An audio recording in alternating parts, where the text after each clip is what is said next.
The key point here is Fonterra have been absolutely pitch perfect in how they've behaved here. They admitted responsibility, they acted quickly, and they haven't blamed anybody else. And even though nobody's been harmed, they are instigating one of the biggest brand recalls in history.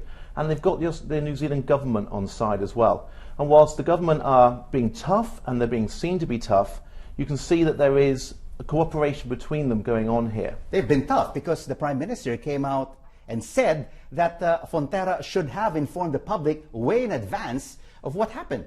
Of course, but the government can't be seen to be having their strings pulled by the big brands. Fonterra is hugely important to New Zealand, but the government has to be able to keep its objectivity and be seen as being above these kind of businesses. And it seems they're saying the right thing to the media. The trade minister who I spoke with earlier said China was right in halting imports. Absolutely. They didn't make the classic mistake and blame the customer. Think about Apple, think about Firestone. They turned it around and tried to say the customer was overreacting or using the product wrongly.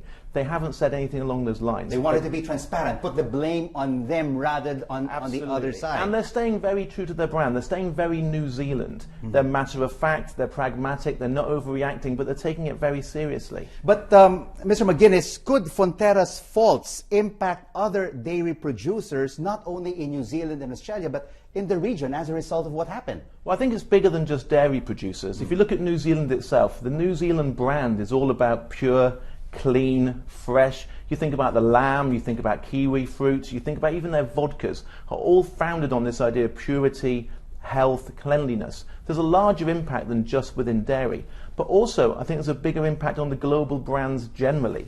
One of the reasons that markets like China, Indonesia, India, why consumers will pay extra, often 50, 100% more. They will pay the premium. They will pay the premium rather than buying the local product. Absolutely, because the trust is there for the big global brands that might not be there for the smaller local. If you take away that trust, if you take away that reassurance of safety and scientific proof, what's there behind it? Why pay more than the local brand?